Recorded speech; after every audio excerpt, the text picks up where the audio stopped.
Hello friends, મારું નામ છે નિમિષા સોની. સ્વાગત છે તમારું મારી યુટ્યુબ ચેનલ પર. જો તમે નવા હો તો મારી ચેનલને લાઈક કરો, શેર કરો અને સબસ્ક્રાઈબ કરો. આજે આપણે બનાવવા જઈ રહ્યા છીએ સેવ રોલ, જે ફરસાણમાં ઉપયોગમાં ખૂબ સારા દરેક ઘરમાં બનતા હોય છે. સેવ રોલ બનાવવા માટે મેં 3 નંગ બટેકા લીધા છે, બાફીને અને છીણી નાખેલા છે. એની સાથે સેવ તો હોવી જ જોઈએ, સેવ રોલ છે તેથી.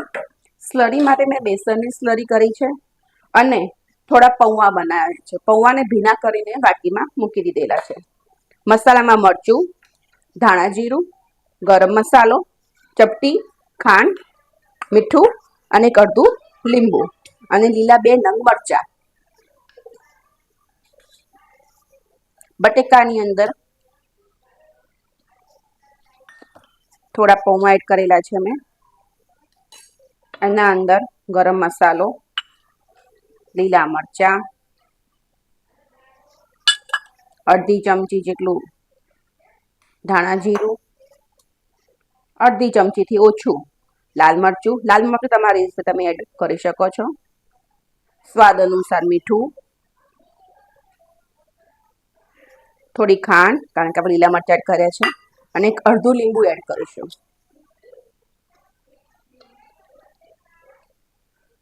તમે આના અંદર તમે તમારી રીતે ગાજર પણ એડ કરી શકો છો.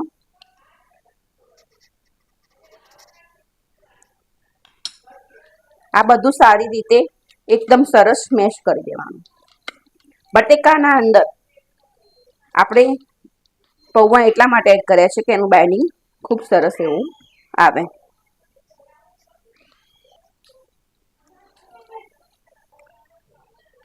સરસ મિક્સ થઈ ગયું છે. આ પ્રમાણે થિકનેસ રાખવી એની. આ પ્રમાણે આપણે બધા સેવ રોલ વાળી દઈશું.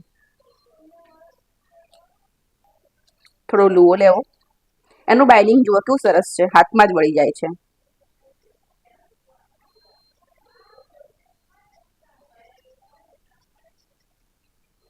મેં ગેસની ફ્લેમ ઓન કરી દીધી છે. તેલ થવા ગરમ મૂકી દીધું છે. તેલ જોઈ લઈએ આવ્યું છે. હા, આવા જ લાગ્યું છે. હવે આ સ્લરીમાં થોડું ડીપ કરવાનું છે.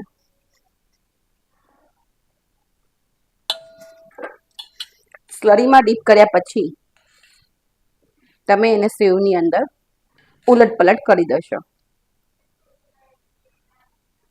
અને તે જ તેલમાં ફ્રાય કરવાનું.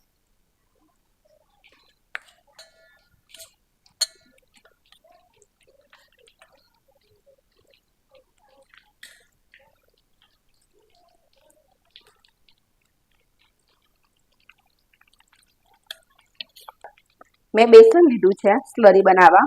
તમારી પાસે ચોખાનો લોટ હોય તમે ચોખાના લોટમાં પણ એને સ્લરી કરી શકો છો. ધીરે ધીરે તેને ઉલટ પુલટ કરવા.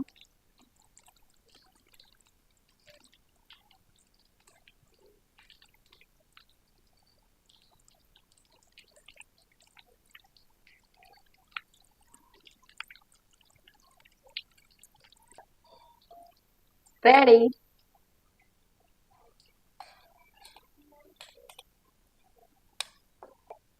આ સેવ રોલને તમે ચા સાથે અને ટમાટર સોસ સાથે પણ ખાઈ શકો છો. Thank you.